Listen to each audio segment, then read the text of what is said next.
technical problems in Stendhal, Cervantes, and Flaubert.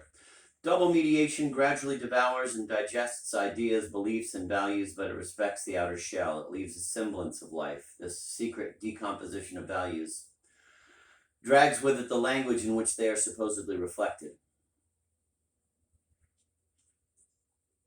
The novels of Stendhal, Flaubert, Proust, and Dostoevsky are so many stages along the same road. They describe for us the successive states of a disorder that is constantly spreading and growing worse.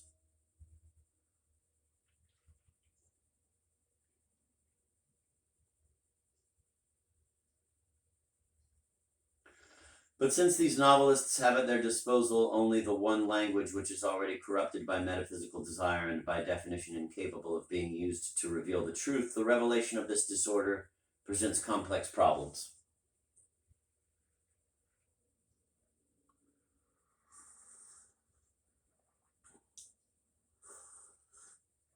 Oh, yeah. The corruption of language is still in the first stage in the work of Stendhal. It is characterized by the pure and simple reversal of meaning.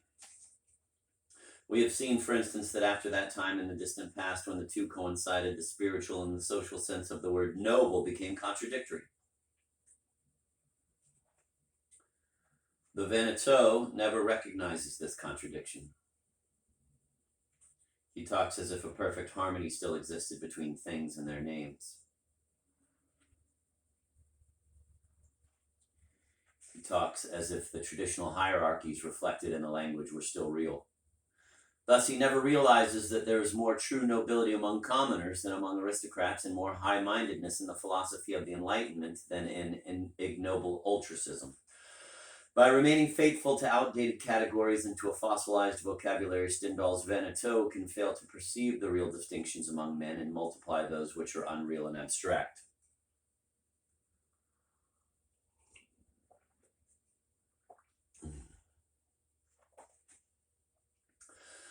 The passionate man is not even aware of crossing the walls of illusions built up by the world's vanity. He does not worry over the letter, but goes straight to the spirit. He moves directly to the object of his desire without being concerned with others. He is the only realist in a world of lies. For this reason, he always seems a little mad. He chooses Madame de Renal and renounces Mathilde. He chooses prison rather than Paris, Parma, or Verrières. If his name is Monsieur de la Mole, he prefers Julian to his own son Norbert, the heir to his name and coat of arms. The passionate person baffles and bewilders the Veneto because he goes straight to the truth. He is the involuntary negation of that negation which is Stendhalian vanity.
Novelistic affirmation always springs from that negation. Nobility, altruism, spontaneity, and originality are mentioned constantly. The passionate being appears, and immediately we see that these words really meant slavery. Copying, imitation of others.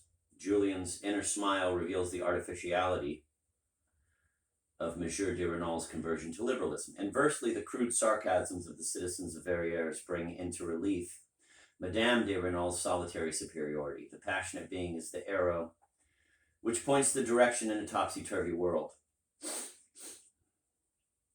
The passionate person is the exception, the creature of vanity, the rule. In Stendhal, metaphysical desire is revealed through this perpetual contrast between what is normal and what is exceptional.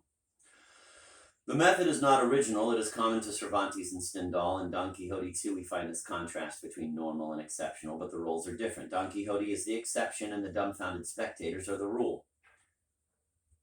From one author to another, the fundamental process is reversed. In Cervantes, the exception desires metaphysically and the multitude desires spontaneously. In Stendhal, the exception desires spontaneously and the multitude desires metaphysically. Cervantes gives us an upside-down hero and a right-side-up world. Stendhal gives us a right-side-up hero and an upside-down world.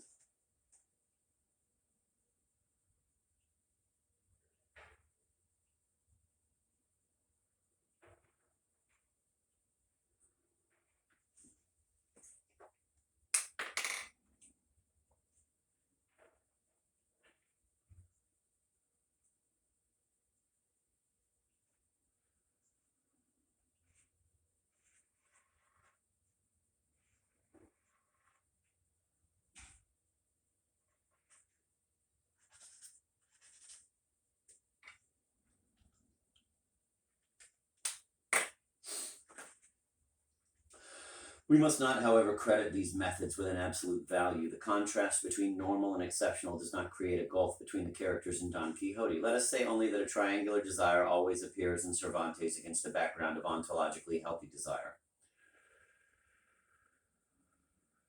But this background is never very distinct and its composition can vary. Don Quixote is usually the exception who stands out against the background of good sense, but the hero can very well become a spectator himself in the lucid interval between two bouts of chivalric madness. Then he is a part of the rational decor, which Cervantes cannot do without, but whose composition is of little importance to him. The only thing that counts is the revelation of metaphysical desire.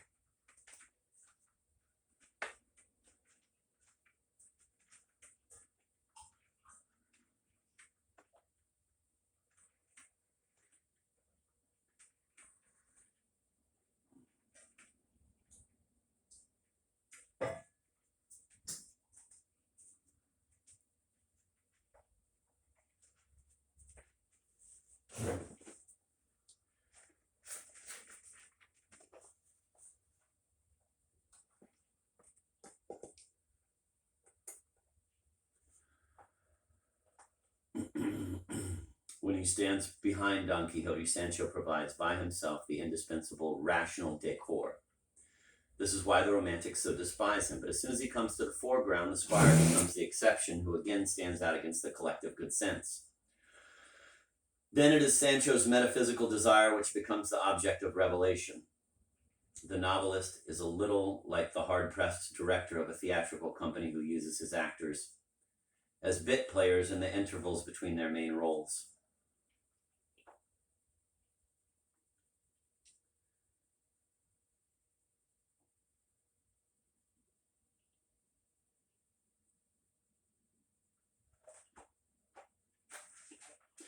But above all, he wants to show us that metaphysical desire is infinitely subtle. No one is beyond its reach, but at the same time, no one is hopelessly condemned.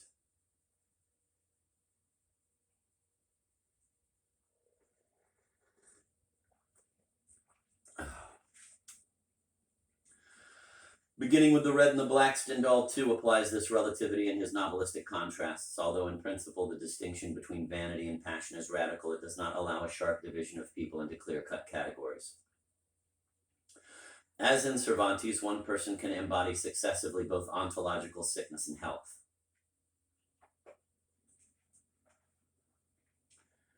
Depending on whether he is faced with a vanity less or greater than his own. Thus, Mathilde de la Mole in her mother's salon can embody passion, but face to face with Julian, she changes roles. She becomes once more the rule and he the exception. As for Julian himself, not even he is an exception en soi.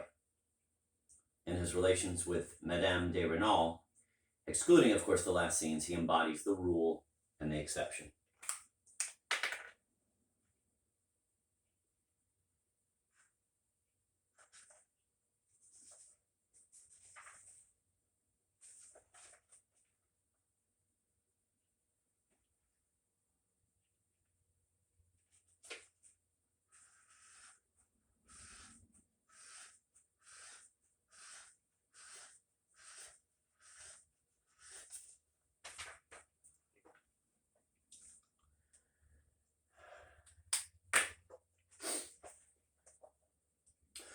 Vanity and passion are the ideal extremes of a scale on which all Stendhal's characters are placed.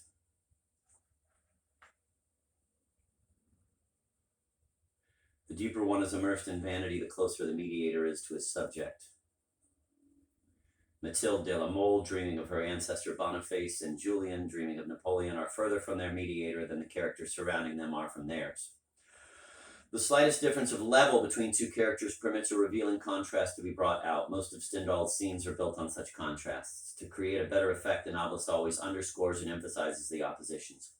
But for all that, they do not acquire an absolute value. They are soon replaced by other oppositions, which will bring into relief further aspects of Stendhalian mediation.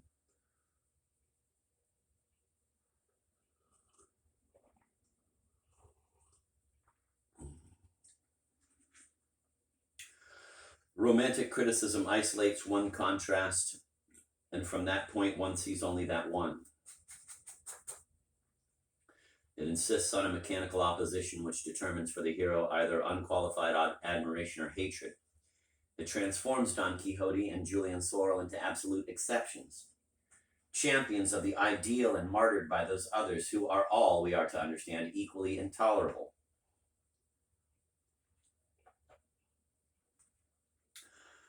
Romantic criticism does not understand the novelistic dialectic of the rule and the exception. It thereby destroys the very essence of novelistic genius. It re-injects into the novel the Manichaean division between self and others, which that genius has overcome only with great difficulty.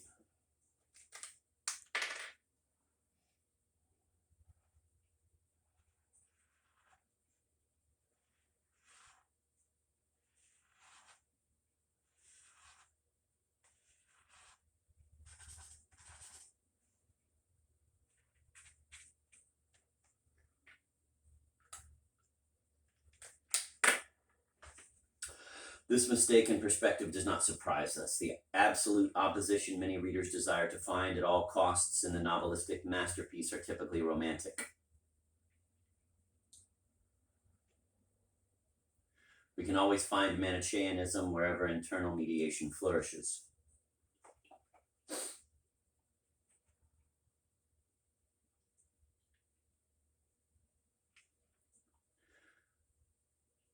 The romantic exception embodies good and the rule evil. Thus, the opposition is no longer functional, but essential. Its content can change from one romantic to another without ever altering its fundamental significance. It is not for exactly the same reasons that Chatterton is superior to the English, Cinq-Mars to Richelieu, Meursault to his judges, and Roquentin to the bourgeois of Bouville. But these heroes are always superior, and their superiority is always absolute. This is the only thing that really matters. This superiority expresses the very essence of romantic and individualistic revelation.